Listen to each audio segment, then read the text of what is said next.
Okay, this is the entrance to the new Lake Harriet Overlook Trail, which we used to call the Plant Trail because it has a large variety of plants that are natives to the Mojave Desert. So this will be a quick go through just to see what the trail looks like. We won't be stopping and taking too many pictures.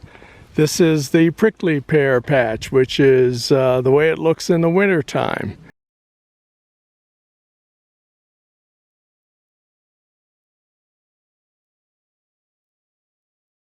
The best time to see this trail is in the spring and summer when all of the flowers come out. These dead looking things are desert almond. And again, they look much better, and you can actually see the little seeds that sort of have an almond type taste during the spring.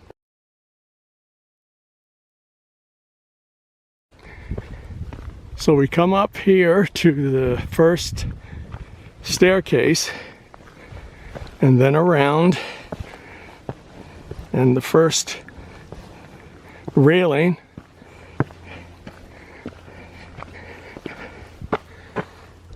and we get to this tree, which is a cottonwood tree. That's our first item. And we see a lot of what I believe to be matchweed in this area as well.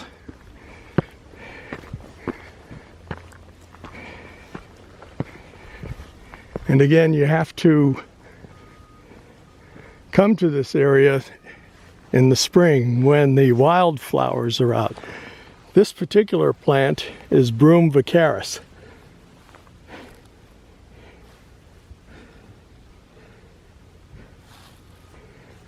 And this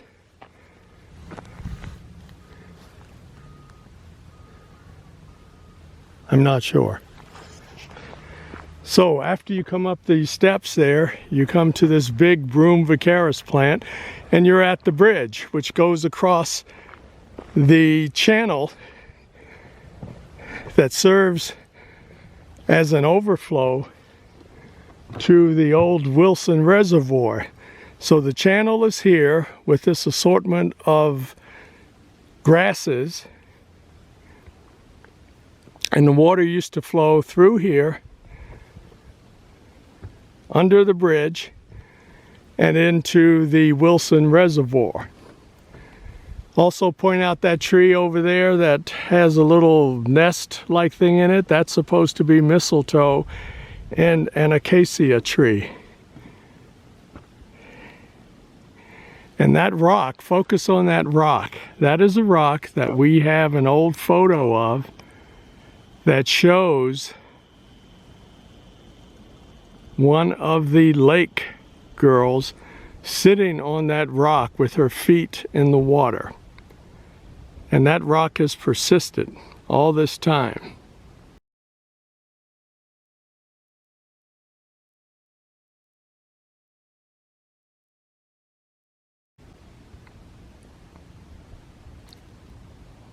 So this was the old Wilson Reservoir, and they used it to irrigate their crops.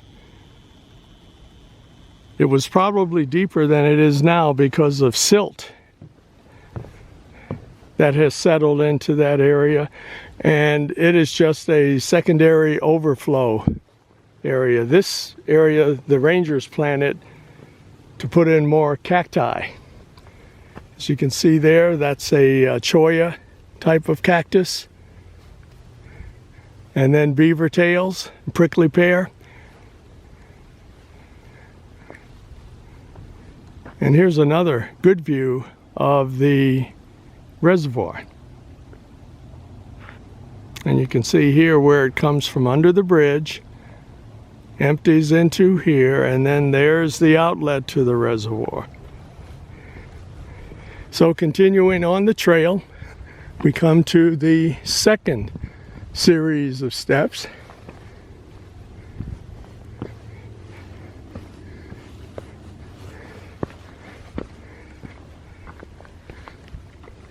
And we get into this area which may be Arizona thistle.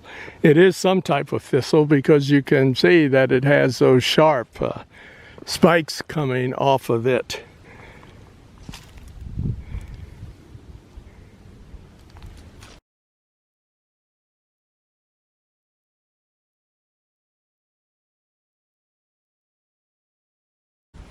And next to that,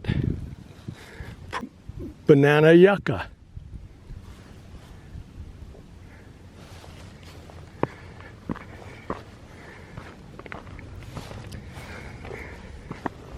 So this is the second stairs and railing. That is a view of the bridge from that angle. And we have this particular tree that has spikes.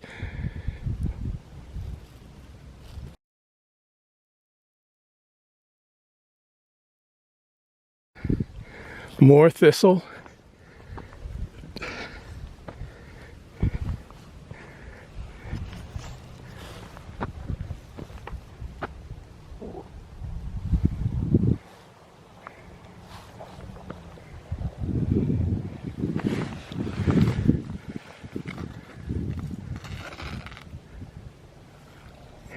And we come to this type of evergreen, which, let's see, I don't want to make a mistake.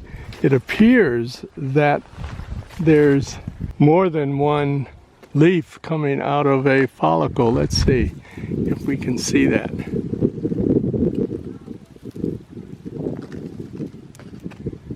I don't know, it looks like it's one each. So it could be pinyon pine. And this is scrub oak. Now the scrub oak looks like the cottonwood, except the scrub oak will have these pointed leaves. And if you look closely, sometimes you can see a remnant of an acorn.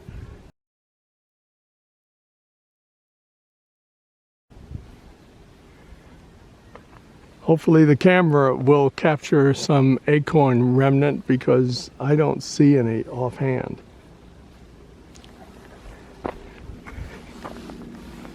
Then we continue up the plant trail. More broom vicaris, matchweed, yucca,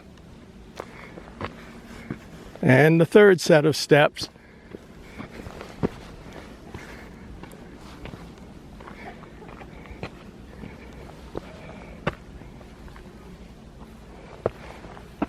And this I know, which now I know what that other tree was in the beginning. This is our serviceberry tree. And again, this is the way it looks in the winter time. So now I know. Because this stands as the sentinel when you get to the top of the third set of steps. So this is a Utah serviceberry tree. Let's see if we can get that into perspective here.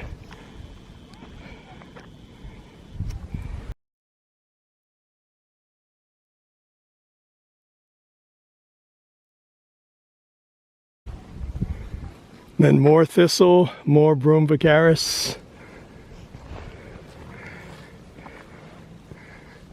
So we'll call this one cottonwood then, this particular tree.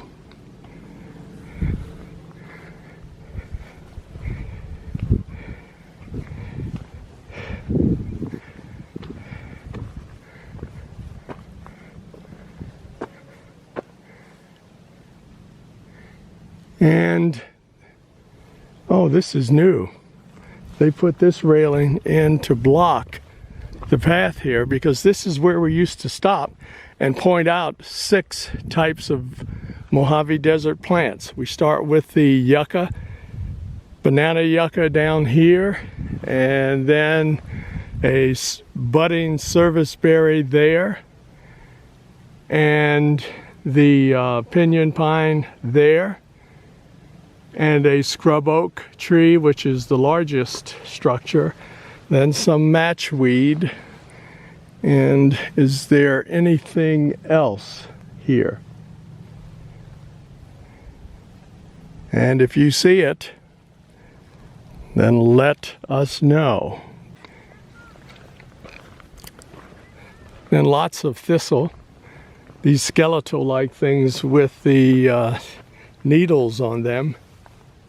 And now, as soon as we get here to the fourth set of stairs, we're into the black brush community. Black brush are these dark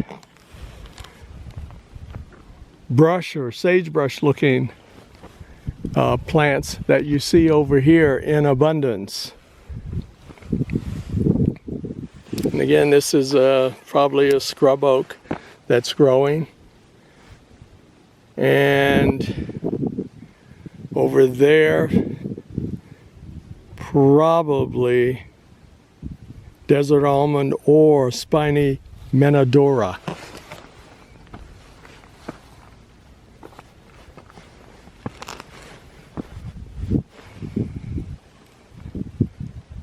But we're definitely in blackbrush. So you see just that small change in elevation changes the type of desert growth that one sees.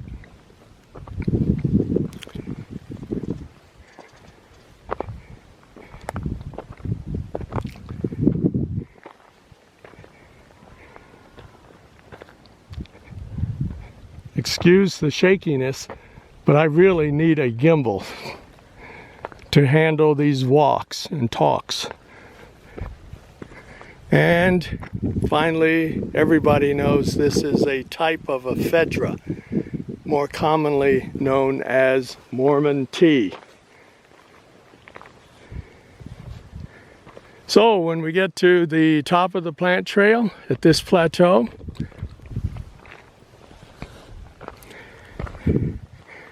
we have come up to the level of the lake. And if you go this way, you head towards the cemetery and then over to the Overlook Trail where those people are over there at the summit.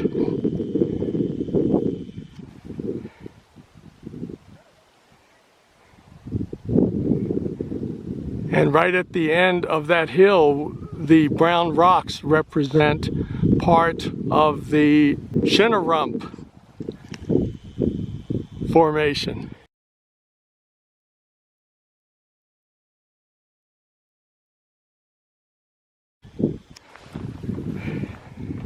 Which in geologic terms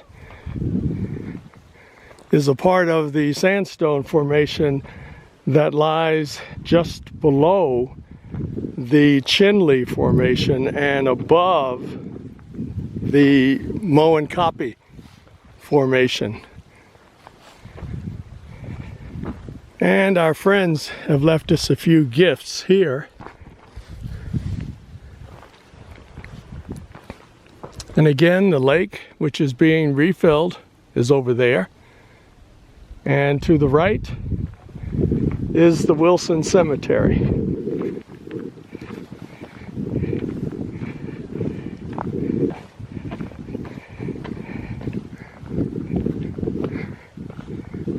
And again, this is a quick trip to test out how this comes out with this camera. And then later I will do this again with my DJI Osmo Pocket that has a reasonable gimbal process. And this is the original pioneer Wilson Cemetery, where all of the Wilson men are buried, as you can see on this particular sign here.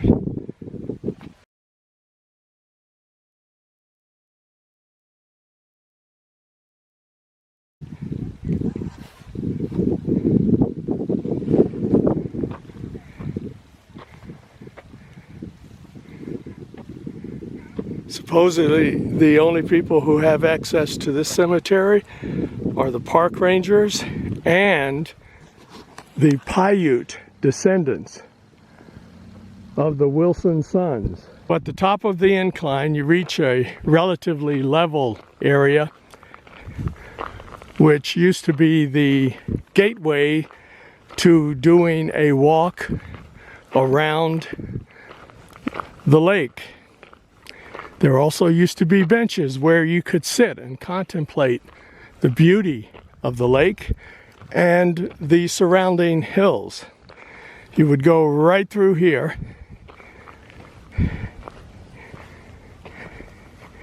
down that path and around. However, over a period of time,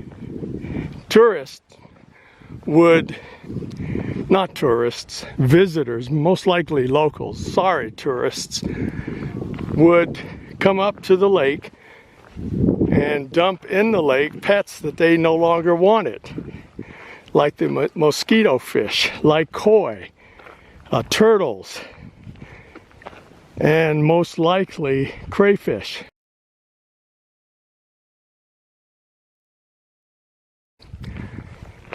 Because crayfish are not native to this area. Yet at one point the lake became full of crayfish. The problem with that, in addition to that being illegal, is that this lake was chosen by the state as one of 3 sites to maintain an endangered fish species called the Pahrump poolfish. And at one time there were upwards of 3,000 of them in this particular lake. But after these predators were put in by the locals illegally, the poolfish population started to dwindle, and we're down to around 300 or so, 300 to 500, when it was decided to remove any of the remaining poolfish that they could capture and send them over to Lake Mead for preservation. And in order to get rid of the predators, it was decided to drain the lake so that they would be removed, and hopefully the crayfish would die out. Even though they are tough old birds, and sometimes they can hide in areas where there's just a little bit of moisture, and then as soon as you fill the lake, they could come back. And again, another sign of staying on the trail.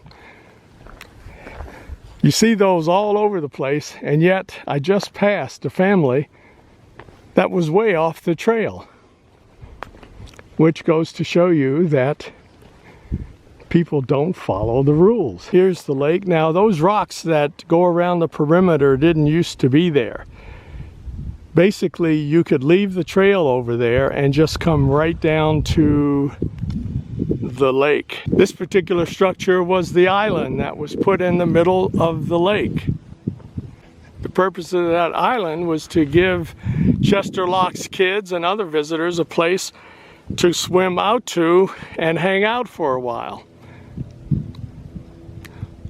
Also, you could take their rowboat or canoe and go out to the island and camp out, have lunch, and it was a nice place to be. They have cleared off all of that heavy growth that had taken over the island so that once more it's visible.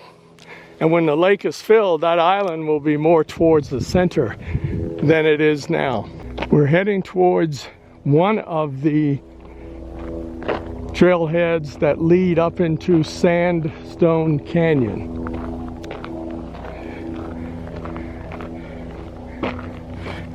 Now, this hill you see up here that has the striations, the perpendicular or vertical striations of the Velvet Peaks. This one over here is Indecision Peak. And there's a story behind that name which we can talk about at a later date. And of course, the namesake for the ranch, Mount Wilson.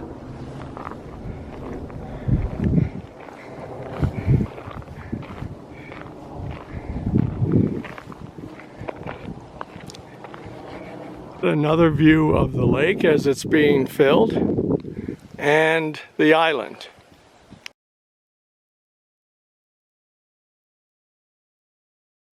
At this point, we've reached the trailhead, or at least one side, leading up into the Sandstone Canyon, which is one of the 5 main trails in the park.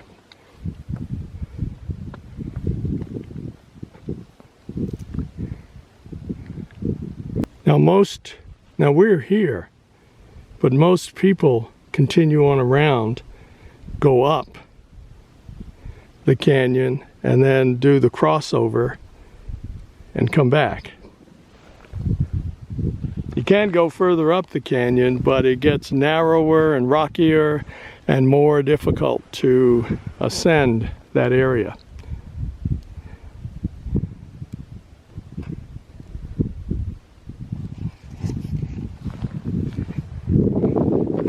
Now there's one last structure here that is interesting to see and know about, and that is Boulder Dam Junior.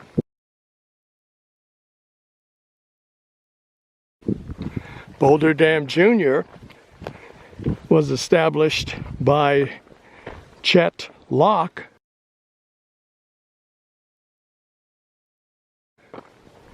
to furnish at least a modicum of electricity to provide lighting in the ranch house as well as to other areas. When he first bought the ranch, there was no electricity in this area. Certain areas that had electricity derived that from the use of generators. But a more consistent source of electricity that did not require fuel was a water wheel. So that what they did was pipe the water down. Let's see if I can get over here to this water wheel. As you can see here, there's the pipe, the input pipe. Then it would go through that, and those circular things house the water wheel, which is called a Pelton wheel, which then, as it turned, generated electricity from that structure on the far end of this device. From there, they probably had some battery storage, but otherwise the current went down to the house and any other places that could be lit, or the electricity could be used when needed. This is another pipe leading into the lake. Originally, a lot of this was not piped, and the springs just came down and dumped into the lake. The park finally took the 2 main springs and moved them into the pipes so that they were no longer above surface and freely flowing. That way they could control flow into the lake and also have control over the springs. Now this is a stand of the other yerba, the Yerba Santa.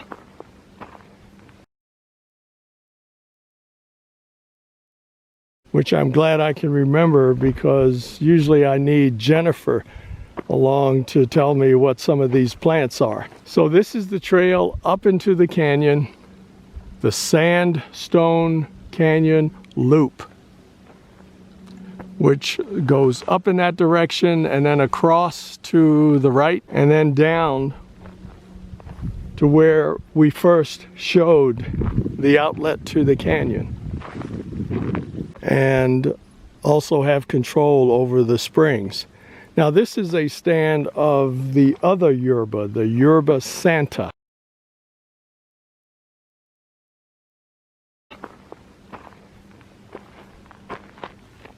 Which I'm glad I can remember, because usually I need Jennifer along to tell me what some of these plants are. So this is the trail up into the canyon, the Sandstone Canyon Loop, which goes up in that direction and then across to the right and then down to where we first showed the outlet to the canyon.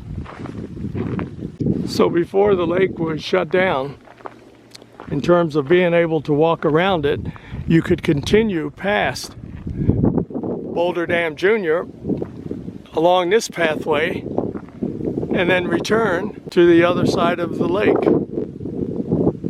But in the future, because of what people have done to the lake in the past, you will only have access to the lake via a guided tour, and it won't be through this area. So this is Boulder Dam Junior.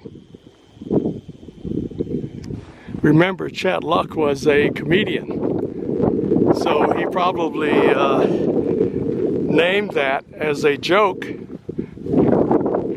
much like he named his cattle brand the Bar Nothing. And now we're going back down the trail to the main part of the park. And this would place the Wilson cabin to our right, going back, and the old outhouse to the left.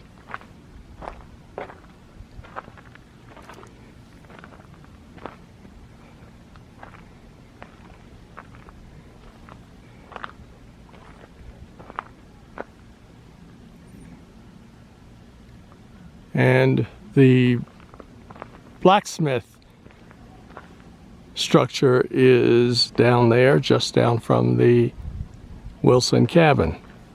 So they had a neat little place here. The house, a place to store their food in that concrete bunker, the blacksmith shop to make repairs, tack room for the horse equipment. And just think, they were out here when there was nothing else. The road leading to the ranch was not the Highway 159 as it is today, but they cut across country to get to Blue Diamond and then go around Blue Diamond, following somewhat along Highway 160, and then they would cut cross country to go to the old Mormon fort, because there was nothing in between. There was nothing else to see. This is reported to be the horse barn, hay barn that Chester Locke built. And I've just discovered a photo of two young ladies at the fence looking at the horses. And I believe it's right over in this area in front of us. Now, all of this pasture land here was not pasture. It was a very large fruit orchard. Apples, pears, peaches, apricots, everything you need. Now, I'll bet those girls were right here, because you can see remnants of the sandstone foundation, and they're at the fence. Probably looking in this direction.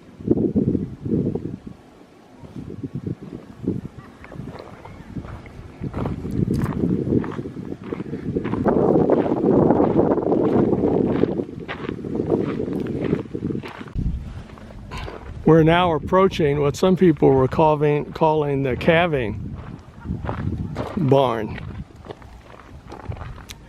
But on some of the photos, there appeared to be a long structure that included that would have extended right up to near where this tree is and on down. That requires more clarification. Now, even though it's winter and it's an overcast day, this is the best time to get a view of the ranch house from here, because those trees have so many leaves on them that they cover the house virtually in the summertime. Now, on the top of that middle tree, there appears to be a hawk sitting up there. Hopefully you can see this.